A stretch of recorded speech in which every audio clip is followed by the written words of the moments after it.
Well, thank you very, very much, David, and good afternoon, everybody. Great to be here at this Brand Finance Global Brand Summit, Global Soft Power Summit, and thank you for that. I'm delighted to be sticking up for the other point of view after Guy Verhofstadt last year.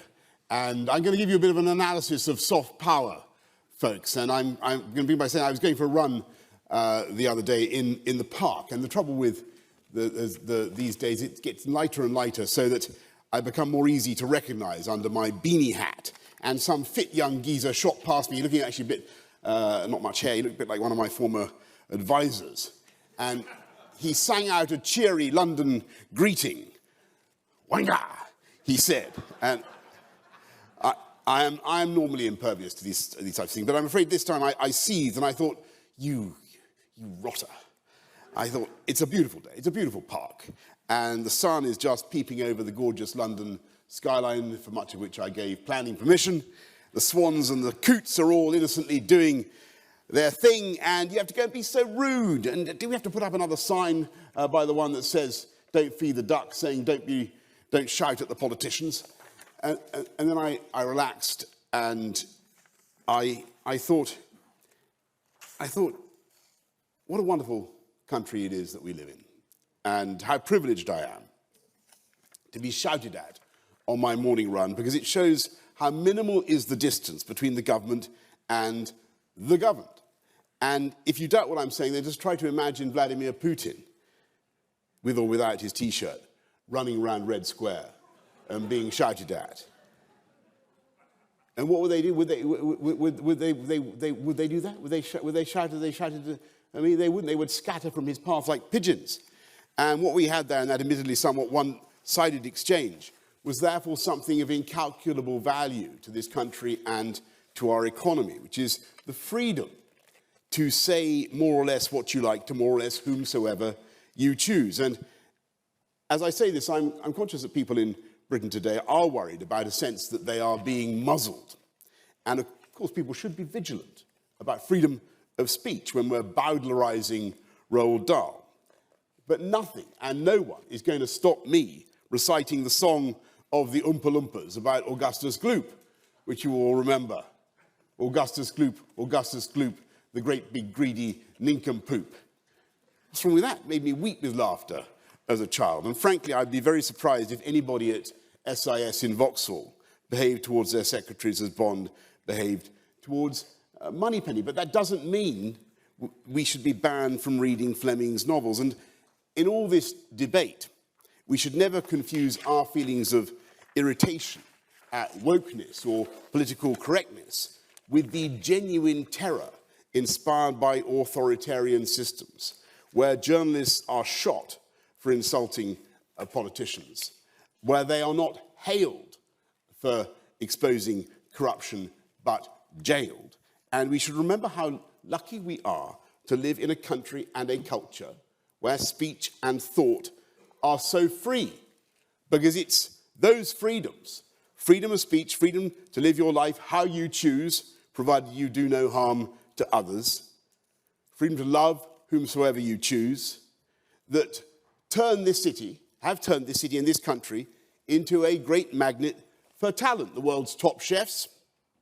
At one stage, I think, in London, I used to say when I was mayor, we had more Michelin stars than Paris. So the French were so alarmed by this that they churned out a load of Michelin stars in a kind of North Korean way to overtook us. We have the world's best minds in this country. That's why we have 4 of the top 10 universities in the world, one Cambridge college boasting more Nobel Prizes, I think, than Russia and China combined. The world's most astonishingly gifted artists and musicians and actors. I think at one stage, 6 of the best-selling songs in the world were written in this country. We have the world's best cultural scene, the world's best museums here in London. The British Museum has more visitors per year than about 7 whole EU countries. And I'm famed for my diplomacy, as you can see. And it is that fantastic concentration of riches in one building that holds up a mirror to all of humanity and tells the story of the evolution of the human spirit. And so, if you give back the Elgin marbles to Greece, then you leave a huge gap in that narrative. And above all, you have no answer in the years ahead to the theoretical claims for restitution from Egypt and Iraq, Syria, Lebanon, Turkey, Nigeria, everywhere, whose treasures are housed in Bloomsbury. And suddenly, in trying to please the world and correct thinking, you've deprived the world of one of its great treasures and cut some vital panels from its great pageant of human progress. Those gods and heroes came to our country in 1812 as refugees from the Ottoman lime kiln. They were going to be melted down to make cement. And they've become part of our lives. We can't send them away any more than we should deport the 40% of Londoners who were born abroad, including me, by the way. People who come here because they sense that excitement and that freedom, and they know that they will not be judged here, and they won't feel the lash of prejudice. They know that they will be coming to a safe society where the police will apply the law to everyone, high or low. I used to make a joke about how they once arrested Prince Andrew in the shrubbery of Buckingham Palace, which I thought was pretty funny, until they actually fined me for having lunch at my place at the cabinet table in 10 Downing Street. Although I still don't understand the rationale behind it, I do understand the key point, that the law is enforced here without fear or favour. And that is the greatest freedom of all. Freedom under the law, because they don't have that everywhere. And it is freedom under the law that enables the political and economic freedom on which we rely. I mean capitalism, the freedom to spend our own money. I mean democracy, freedom to vote for whomsoever we choose, and of course freedom to kick that person out at the next election. You can have capitalism without democracy, and there are some countries that do well on the soft power index that come into that category. And you can even have democracy without capitalism. At least I think you can try. I think democratic socialism is the program for Keir Starmer's Labour Party, though I'm not sure. I don't want to offend the human bollard and wind him up even more than I have done already, the great Sir Crasharoony snoozefest, as I call him. By the way, I just want to just to point out, purely for accuracy, when I stepped down, we were only a handful of points behind the Labour Party at that moment back in July. I'm just saying that. But if you want real success, if you want to be a soft power superpower like the UK, then you need both. You need capitalism and democracy. Democracy matters, because if Putin had been living in a free society with a free media, he would never have made the catastrophic mistake of invading Ukraine. He would never have been so deluded about the true nature of that country. Imagine if we had the BBC, wonderful organisation sponsoring us today, on his case, let alone Tory backbenchers, instead of listening to a cabal of cronies. He would have known that the Ukrainians are a great and patriotic people and that they would fight for every inch of their land. And if you want a perfect example of why democracy and capitalism need to go together, look at the COVID vaccines. Who in this room has been vaccinated? Just about everybody, absolutely everybody. Anybody not been vaccinated? Has any? Oh, there you go, okay, a brave self, or whatever reason chose not to be vaccinated. Fine. But can I ask you, as a matter of interest, who had Sputnik? Anybody have Sputnik? No? Who had Sinovac or Sinopharm? Okay, a couple. Okay, who had AstraZeneca? I did. Who had AstraZeneca or Pfizer? Like, I think, there you go. I think AstraZeneca invented in Oxford, room temperature vaccine, licensed around the world. I think it was one of the most beautiful and moving examples of UK soft power I can think of in recent years. And it's a notable fact that after all the years in which we were told you could have capitalism without democracy, it was the free Western open societies tend to be the winners in the soft power index, that produce the vaccines that actually work. And by the way, I think everyone should feel free to point this out. I made this point in Singapore not long ago, and it was felt to be so controversial that the organisers actually had to apologise. And the Guardian said, I hope the Guardian's here, the Guardian said my speech was shocking. I just want to check everybody's all right with me saying that. I mean, and then the Guardian is bearing up. At the heart of this idea of economic and political freedom is the idea of autonomy, the idea of trusting people and families to make their own decisions, buy their own homes, spend their own money, because that autonomy is not only morally right, it's the way to allow us all to be as creative and productive as possible and to enjoy and make the best use of the talents we have. And that sense of autonomy for individuals and for families has always turned out to be the most innovative and efficient way of running an economy. And what goes for people and for families is also, in my view, true of countries. And here I come to the point that Guy Verhofstadt might not agree with. Because that, in my view, and I'm conscious that this is not necessarily now a universal consensus, not that it ever was, in my view, that was what Brexit was all about. On June the 23rd, 2016, people made a momentous choice. They wanted to be free. They took back control of their money, their borders, and their laws, and they did it against the opposition of the vast majority of the ruling classes in this country. And in all the great power centres of our country, what used to be called the establishment, the bishops, the BBC, yeah, I hope I'm not, being too controversial here. The CBI. Most readers of the Times, I'm told, were in favour. 70 or 80% of the readers of the Times were in favour of Remain. Most MPs, vast majority of members of the House of Lords, massively pro-Remain. Remember? I don't know what the balance would be in this distinguished audience.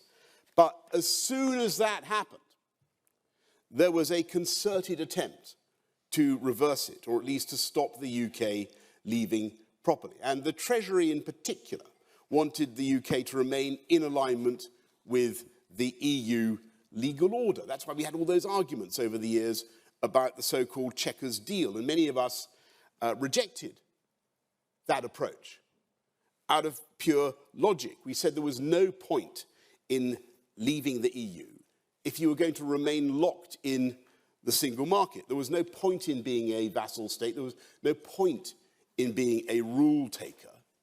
You might as well be in the EU. So for years we fought trench warfare. People like Steve Baker, David Davis, many others were heroic. And as a result, we are out of the customs union and we're out of the single market. But you remember the circumstances in which we had to do that deal. Under the terms of the Ben-Burt Act, or as it was called, the so-called Surrender Act, we couldn't leave unless we agreed to the EU's terms. And there was no doubt that we faced a particular problem in Ireland, where we were told that we faced a choice.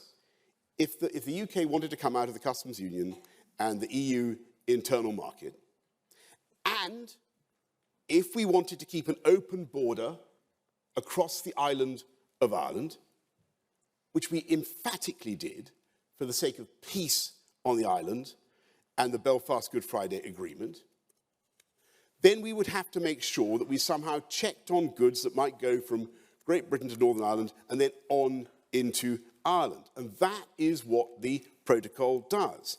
And purely to help the EU, we agreed to check on those goods entering Northern Ireland, as I say, that might go on to Ireland. And I thought those checks would not be onerous, since there isn't actually that much stuff that falls into that category. Most of the goods stay in Northern Ireland.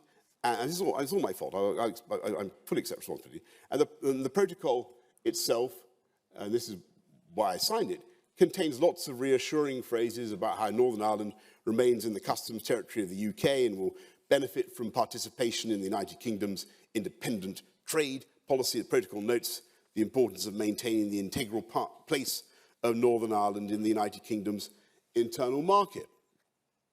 But beneath the paint and plaster, there was the cold steel reality of EU control.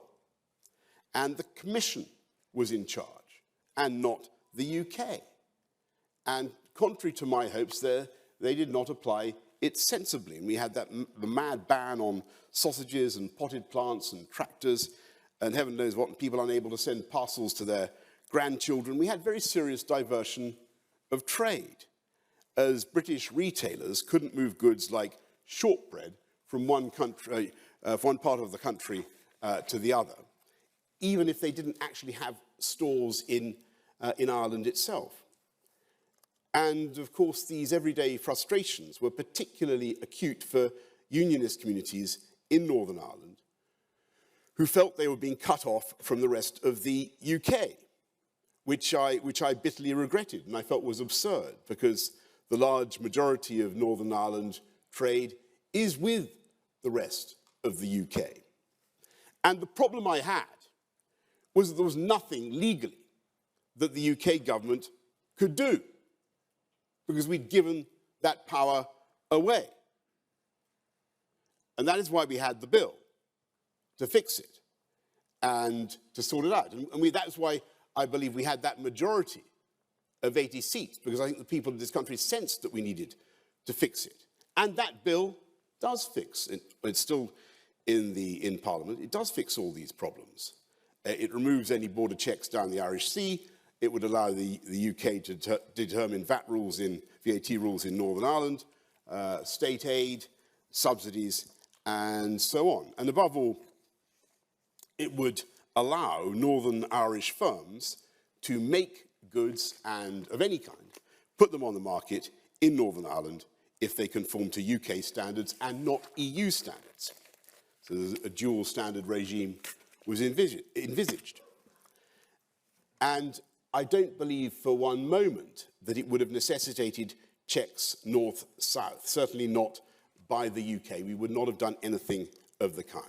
It would have kept and respected the balance of the Good Friday Agreement. Now, the EU did not like that bill. They did not like it because it took away their control, and above all, because it frustrated their key objective by keeping Northern Ireland in the single market for goods. And that made it much more difficult for the UK to diverge and to do things differently, because of the strains that would place on the Union. And I can tell you that in all my conversations with our friends in the EU over the years, it was that idea of divergence, that whole sort of Singapore-on-Thames concept, whatever you may think of it. It was that idea of divergence that they feared, the UK actually taking advantage of Brexit freedoms so as to be more competitive. And so, in my view, they used the Northern Ireland problem as a way of keeping us more or less where they wanted, so that their system, the European Court of Justice, and all the rest of it was still glomped on and, in some important respects, still in charge of part of the UK. And I remember Angela Merkel actually coming up to me at I think it was a G20 summit, and saying, if you continue with this bill, it will be a Shakespearean tragedy. Well, she turned out to be right there, though I leave it to you to work out which tragedy it was. And so I was thrilled when, in June, that bill sailed through the House of Commons unamended. I was pleased when the present Prime Minister and his predecessor said that they would continue with it. And so when I look at the deal that we have now, I, of course, have mixed feelings. I'm conscious of where the political momentum is and people's deep desire just to get on. And this has got to be about the people of Northern Ireland, the 1.9 million people, their businesses and their lives. And given that we have got rid of the bill, I can see why so many people are attracted to accepting a compromise. And I agree passionately with Sir Geoffrey Donaldson, for whom I have the highest regard, that the people of Northern Ireland need their assembly and they need their government. And it's not for me to advise Sir Geoffrey, but I hope that he can find a way of reconciling himself and his party to this outcome, which is the fact that we have, and getting back into Stormont.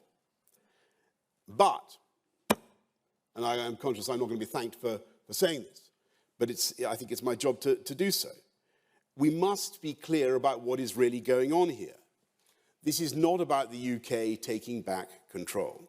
And although there are easements, this is really a version of the solution that was being offered last year to Liz Truss when she was Foreign Secretary. This is the EU graciously unbending to allow us to do what we want in our own country, not by our laws, but by theirs.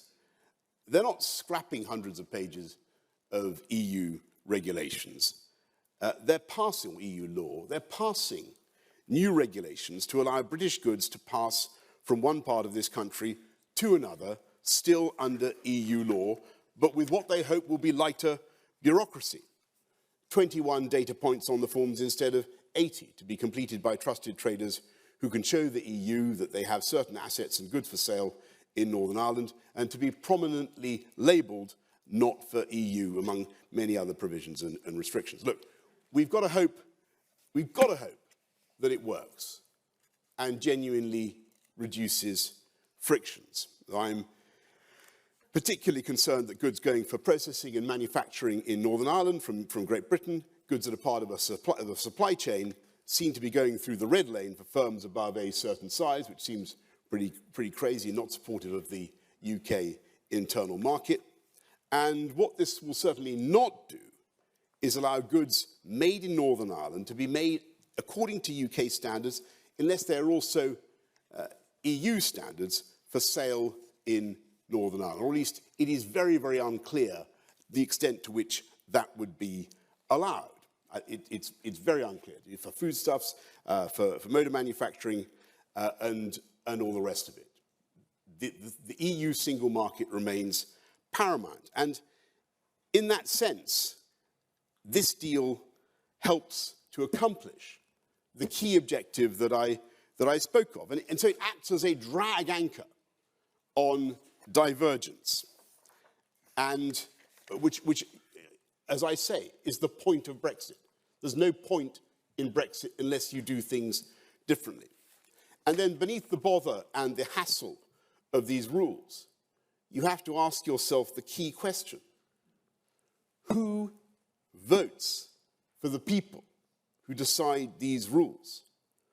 Who votes for the people who decide how your pet dog or cat can get to Northern Ireland and back? Who votes for the people who make laws about Easter eggs or cakes or boats or any other manufactured goods? Who votes for the people who set VAT rates on sanitary ware in Northern Ireland?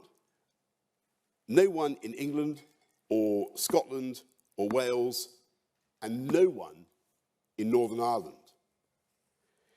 And I think there was a reason, as I say, the public voted us an 80-seat majority in 2019. And that was because they instinctively knew that we had to fix this. And that's why we had the bill. And look, get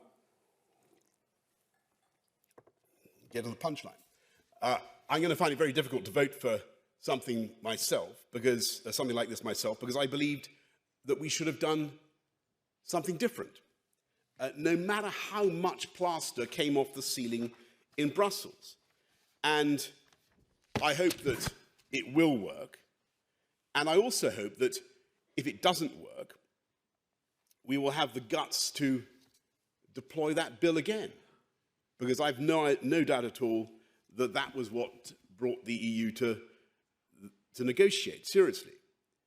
And in the meantime, I will continue to campaign for what I thought of and what I think of as Brexit and the logic of Brexit. Because this is nothing if it is not a Brexit government.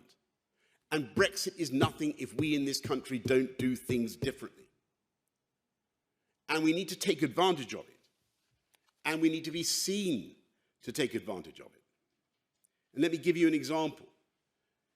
For years, the scientists have been calling for the ability to do something called CRISPR, C-R-I-S-P-R, which I'm sure you all know about, genome editing, which for some reason is banned under a ruling of the ECJ. Well, now that we're out, we can theoretically do it. We have the capability to do it. It doesn't mean frankenfoods. It doesn't mean we're all going to be attacked by killer tomatoes. It will enable us to do all sorts of things to protect crops from disease, from frost, from blight, and so on. Will we do it? Will the UK be in the lead? Will we dare to diverge? Well, we're standing on the edge of the diving board, and it's not clear to me that we are going to. And so I say to you, let's take the plunge, even if it would appear that under this deal, those British genome-edited tomatoes could not go into the making of a, well, whatever, cheese and tomato sandwich in Northern Ireland, which, as I say, is going to be, I think, is a matter for regret. So let's dare to be different and do things differently. And we should dare to be different on the economy. I know that COVID cost a fortune, and there was not much we could do about that. But we're out of it now, and there's no point now in just emulating the high-tax, high-spend, low-growth European model. We should think not about raising corporation tax, but cutting corporation tax to Irish levels or lower, and really turbocharging investment to drive levelling up across the whole country, really showing the world what they wanted to see from 2016 onwards, that we are different now, because this is a Brexit government or this is nothing. And it's because this is a Brexit government that we got the biggest share of the vote since 1979. Let me give you just some examples of the ways divergence has helped us so far. Yes, it really is the case that it made a difference that we were out of the European Medicines Agency and therefore able to get the first licensed vaccine into the arms of any patient anywhere in the world. And that meant we had the fastest vaccine rollout, and that meant we were able to come out of lockdown faster than the rest of Europe. And we staged, therefore, the fastest economic recovery in the G7, and we have today, in spite of all the difficulties, the lowest unemployment since about 1974, and we will fix our problems, we will fix inflation. I'm no doubt that the government will be successful in what they're doing in getting inflation down. And that was because we dared, that success with vaccines was because we dared to be different. And we dared to be different on AUKUS, which I don't believe the Foreign Office would ever have allowed when we were still in the EU. I don't think they would ever have allowed such a rupture with our French friends and the raucous squawkers of the anti-AUKUS caucus. And we dared to be different finally when it came to the great geopolitical crisis that frankly dwarfs everything that I've so far discussed today, in which Andrew Neil mentioned just before I came on. When it was clear that Putin really might be so insane as to attack Ukraine, we were the first major European country to send quantities of lethal weaponry to help them. The NLAW anti-tank missiles that were so important in the battle for Kiev. And believe me, that would never have happened if we had stayed within the constraints of the so-called common foreign and security policy of the European Union. We would never have dared to be different if we had remained as we were, deferential to the primacy of France and Germany on Ukraine under the so-called Normandy process of 2014. And all I can say is how proud I am that by daring to be different, Brexit Britain has encouraged now the rest of Europe to give arms to the Ukrainians. And we know, of course, that our contribution is nothing compared to their heroism. They are fighting for all of us. They're fighting for Georgia, for Moldova, for the Balts, for Poland, as Andrew rightly said, for all the periphery of the old Soviet empire. And yes, on soft power, they have the soft power. They have a vibrant, dynamic, free, open society. They have elections that can go either way. And that is what they are defending, and that is what Putin hates and fears. They have a president who is not only a great war leader, but who was once the voice of Paddington in the Ukraine, of Paddington the bear, in the Ukrainian version of the film. So I can say, in the struggle between the Russian bear and Paddington, my money is on Paddington. But sometimes soft power needs hard power to defend it, and the Ukrainians need that hard power now. The Ukrainians are fighting for freedom and democracy everywhere. Let us give them what they need and give it to them now. Slava Ukraini, and thank you very much for listening. Shall we take the seats over there? Thank you. Thank you. Up to you. Thank you. So, the thought occurred to me, I would ask the audience to say, who thinks Brexit was a good idea? Put your hand up. Okay, so we don't have... Yeah, I got the feeling that might be the case as we went along. But I am undaunted. Has Boris changed anyone's mind? I am undaunted. Look, I mean, anyway, the problem at the moment, and it's about what we're not getting right now, is I said it several times, this is a Brexit government or it's nothing. We got a massive mandate to change. People wanted a change in their lives. They wanted to see things done differently. And, you know, I've got to put my hands up for this as much as anybody. We haven't done enough yet to convince them that it can deliver the change they want to see. And I think that they're particularly dismayed about things like the small boats crossing the channel. But they also don't feel the economic change. And so we've got to break out of the model that we're in. Based on what you've just said, you're obviously not going to be supporting the Windsor framework. Does that mean that you would expect to see? I think people have heard quite enough about the Windsor. I've had camera crews outside my door asking me all week what I think about this. You've had about half an hour of my. Nobody can say you don't know my views on this subject now, or you might. Nobody say you haven't heard my views on this subject now.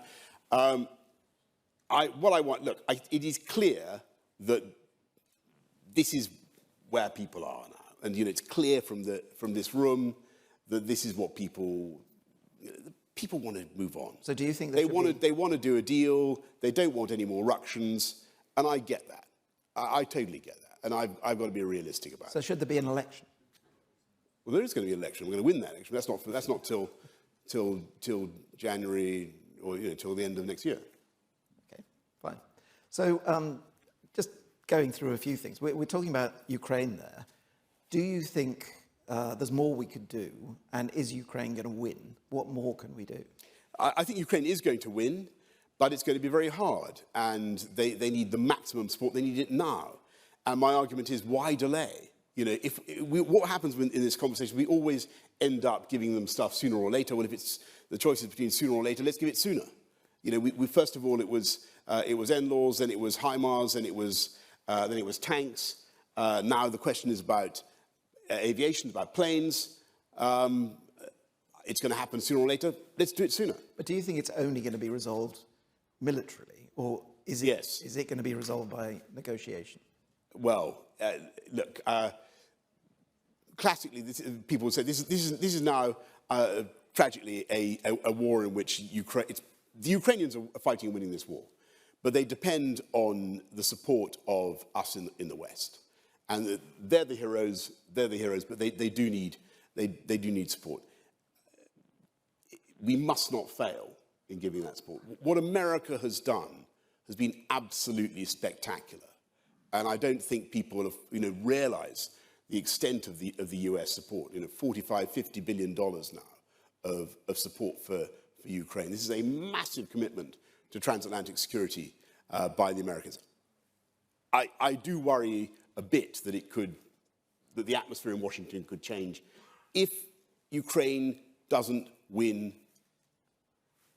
this year. That's what needs to happen. One of the things that was coming across in our research very strongly is that a large chunk of the world has not got the message and doesn't necessarily support the Ukraine. I know. Well, we could try that, David. Why don't we do another? We got massive support for Brexit.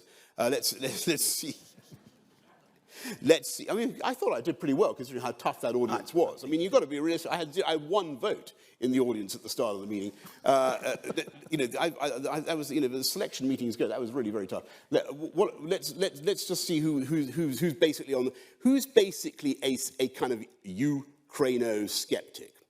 Who thinks that the Russians might have the grain of a point? Who's willing to say that in a London audience? Anybody? I'm not hearing. Okay, right, that's good. That's solid. Okay, well, there's solid one thing. What comes from our research is that in quite large parts of Africa, South Asia, North Asia, they're quite sympathetic. And, one of the problems could be that Russia persuades China to come in on their side, give them materials, because they feel it's the Cold War and they're being picked on. Is there a serious chance you think that might happen? I think that's absolutely correct.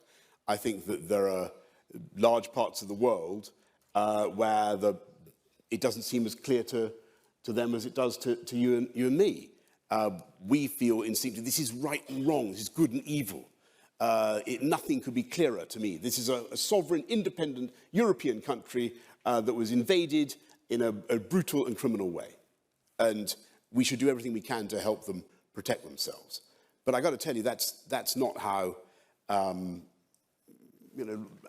whether it's because they have governments that actually are quite partial to the idea of being able to invade their neighbors when they choose, or whatever. There are lots of mixed feelings about this. And I think it's certainly true that Russian and Chinese diplomacy has been very effective. And I think I was eavesdropping on your earlier conversation. We need to do better in getting the messages across. And I think the BBC is fantastically powerful and trusted. But I got to tell you a tragedy. I remember when I was Foreign Secretary being told that Russia today is at least as influential in some parts of sub-Saharan Africa as the BBC, and Russia today is actually more influential in Latin America than the BBC, or more watched, or I don't know about influential, but certainly has a bigger footprint, and that's pretty chilling. I mean, this was years ago. So people will only respond to the news they consume, and just as you're hearing a lot of bad news about Brexit. People, they're listening to that, and we've got to be smarter in communicating the reality of the situation. So, I mean, one of the things that we've heard a lot about recently is the fact that they want to boost defence spending in the UK because of the war. And they're talking about, 11, 12, 13 billion pounds. The amount that is actually being spent on the things that promote communication, like the BBC and the British Council, on the other hand, they seem to be cutting it back and back. And we had this discussion last year and the year before, where everyone's saying they think it's crazy that we're not actually putting far more money into all that. I mean, do you have a point of view about that? Well, the BBC gets a lot of money from the licence payer, as far as I can remember. I think the gentleman in the front row was pointing that out just now, and that's a good thing. It's a fantastic emanation of British soft power. I've always wondered why the BBC can't make more money itself. With all this cash coming in, why can't they, organizations like Netflix, they seem to make a bob or two. Well, I think Amazon. BBC Studios. What about all that? We've got I think I said rather extensively in my speech, we've got the most talented media world we've got media people in the world here in London. We've got all sorts of cultural advantage? Why aren't we making better use of our talent? If you look at the BBC finances, they make $5 billion a year, and I think about 1.6 billion of it comes from media. So the people that are sponsoring us, the BBC Studios, which is the external commercial part of the BBC, is making money. It always strikes me as weird that they'll cut back the World Service, which is funded by the Foreign Office. I think they've just scrapped the Arab Service, and it's really run on a total shoestring. That's very sad. I think, look, I mean, these services, I tried not to do. Well, when I was Foreign Secretary, I really tried to keep all of that going, and as much of the foreign language stuff as we possibly could. I think that is sad. But I restate my point. When I go to BBC Studios, which I don't do as much as I used to, I can tell you for various reasons which you will know, I'm amazed at the contrast between those BBC studios and a private sector media organisation. And in a BBC studio, and I love the BBC. Thank you, BBC, for sponsoring this conference, etc. I owe everything to the BBC. They launched me. Little did they know. But when you go to a BBC studio, wherever it is, some wonderful town or city of in this country, it is absolutely pullulating with people in polo necks, doing this, that, or the other. Loads and loads of people with clipboards, each knowing what their place in the hierarchy is. And that's not the case in private sector media organisations, where the cuts and the pressure, the shrinkage of advertising has been so intense that there's tumbleweed blowing down these newsrooms of some of these great local papers, and many of them have gone, and much of their business actually cannibalised by the BBC because of the way they give local news as well. So it's a great, big, wonderful thing, but I think it was the Director General himself who was overheard the other day saying what a fantastic, there you go, there's one on here, saying what a fantastic thing it was that they were able to get so much money from the license fee. And it is. What I'm saying is somebody who has to think about asking people across the country to pay a tax which they can be jailed for not paying is use that license fee well and use it to generate lots more income. That's what I think the BBC could do. It could be the flagship for British media around the world. It could be the great content vehicle for all the private sector companies, all the private sector media. It could be the dreadnought that sails the seven seas for the UK and gets our message across. But I don't know if it is doing that in the way. Can we just come back to Brexit for a moment? Yes, I don't think we've had enough about that. Come on. Clearly, I gave you about 15 paragraphs on Brexit. No, let me ask you this question. I mean, clearly, you wanted to get it done. Yeah. Rishi now thinks he's got it done. When and if that goes through, Brexit will be done. So the question then is, well, but it won't be. But that's the whole point. There's no point in this. That was what I decided. There's no point in this exercise if you don't do things differently. If we are just going to stick in the middle lane and be a kind of relatively high tax, relatively high spend, very heavily regulated European economy. So here's my question. Yeah. What would you do different?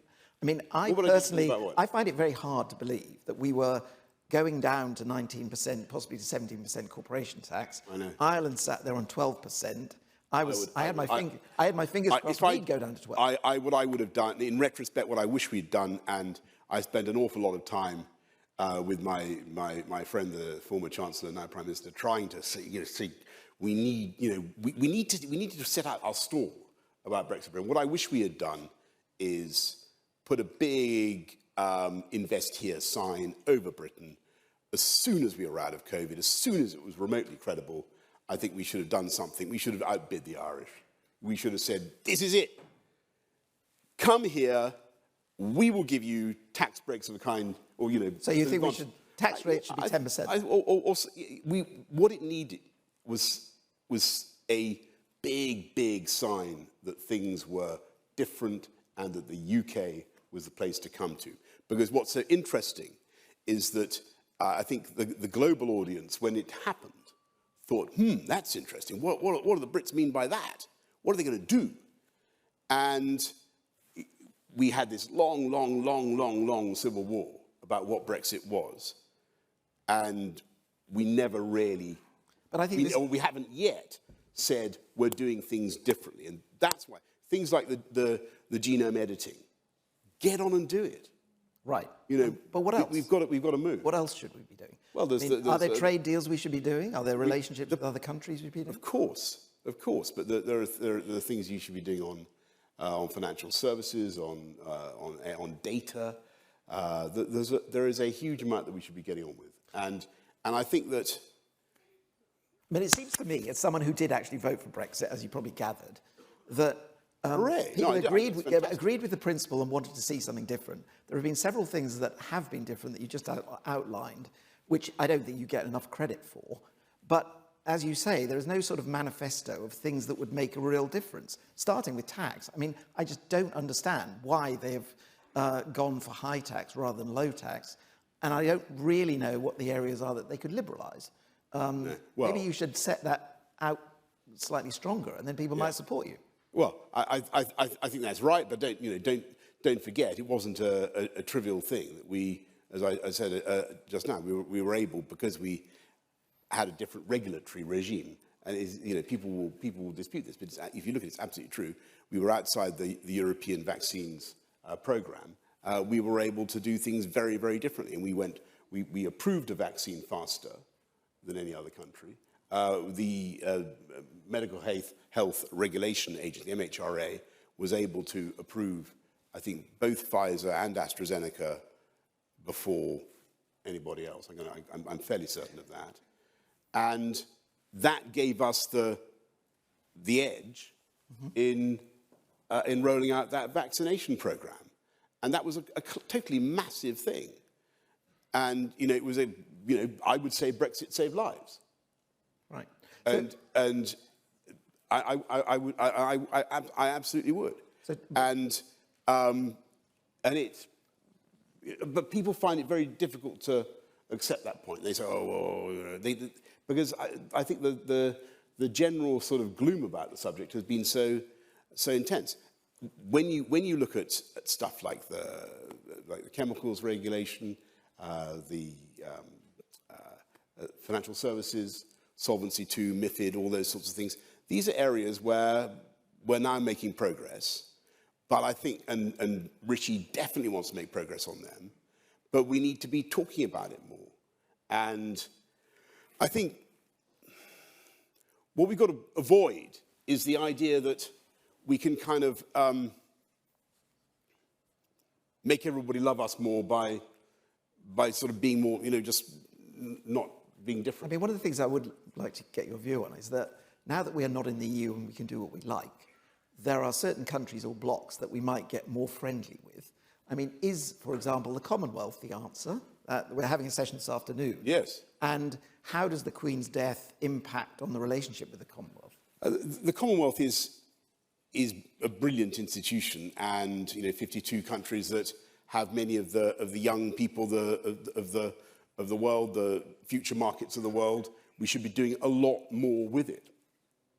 And I don't think as a country, the UK realises what an incredible resource the Commonwealth is for us.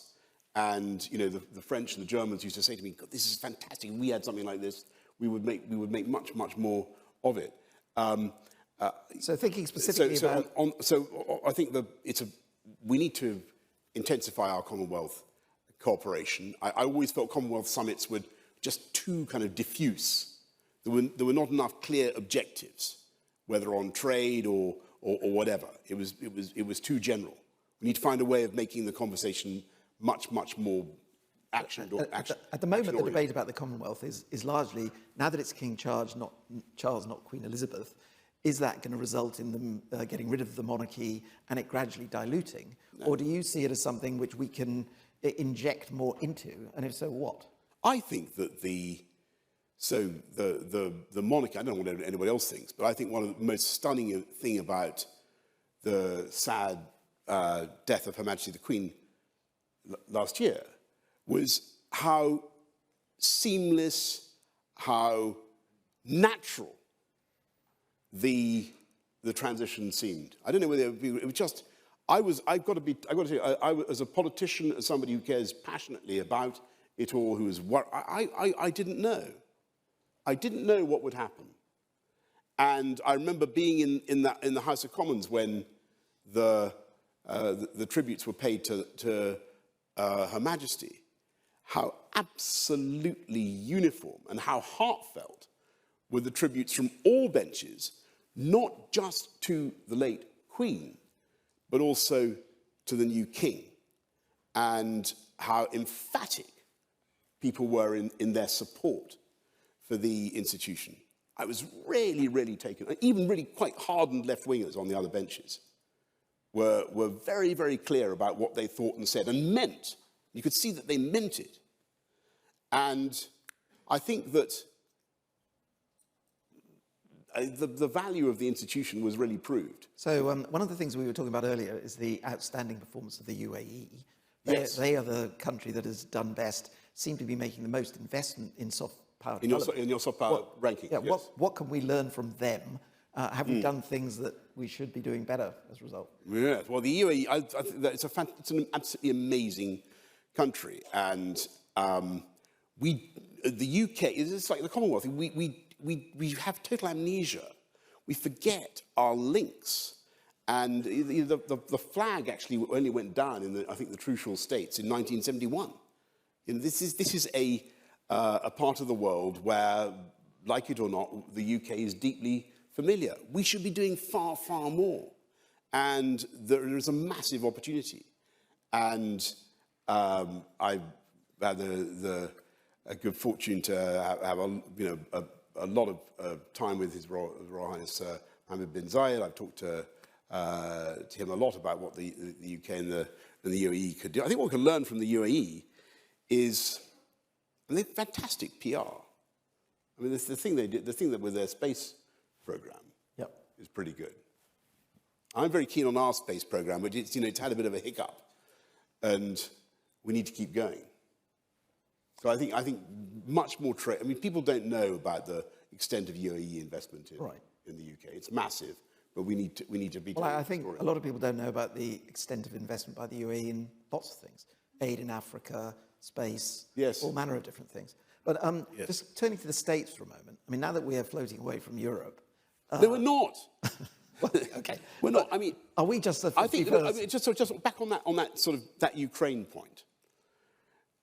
I genuinely think it is true that we are now more influential in Europe about foreign policy because we're outside it, or outside the EU structure, than we were when we were in it.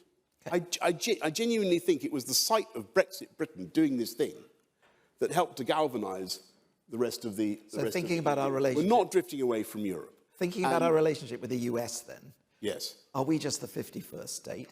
I mean, Putin says we're a poodle to do whatever they say. What's going to happen to the relationship with America? Well, obviously that's not true because we don't even yet have a free trade agreement with the United States. I think it'd be a good thing. I think the UK and the US transatlantic relationship has been the great fact of the last 120 years in geopolitics.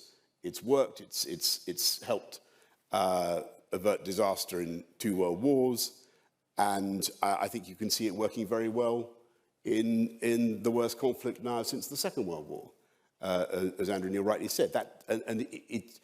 We are working hand in glove. I think it'd be fair to say that there is strong support for the Ukrainians in both London and Washington. And the result, one of the results of what has happened geostrategically is that NATO is very, very greatly strengthened. And that institution in which the US has primacy, NATO is the incarnation of US military power in Europe. But it also, and the UK is the number 2. And that organization is now immensely strengthened by what has happened. And you can see that from what Finland and Sweden are doing.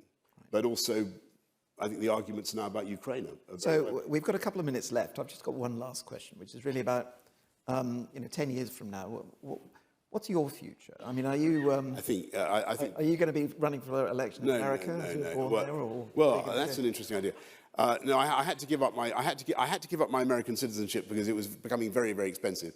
Their ruthless internal tax department there. I was born in New York. So what's the next big job? Is it head of NATO? What is it? I've done a lot of big head of the Commonwealth. I've got a big budget of words I have to write, and I'm churning it out. I'm scribble, scribble, scribble. I think that I'm going to. You're returning. I'm going to get on the things I'm going to say. I obviously need to do a better job of explaining and supporting and defending Brexit and trying to get people to understand. It is clear from this wonderful meeting, which I thank you, that we need to do more on that. Right? I care deeply about the agenda that this government was elected to deliver, which was levelling up. And I do not want us to lose sight of that. The UK is hopelessly imbalanced as an economy. It is quite wrong that so much wealth and productivity should be concentrated in London and the southeast, and a huge waste of human and other capital. There is a massive opportunity for us to become the richest country in Europe by a long way, if we could level up properly. And I'm going to keep going on that. And the last thing is Ukraine. Right. And I was able to build a good relationship with President Zelensky. And you're going to be doing more for you. I think it's important to campaign for that, because the point you made, David, earlier was totally right.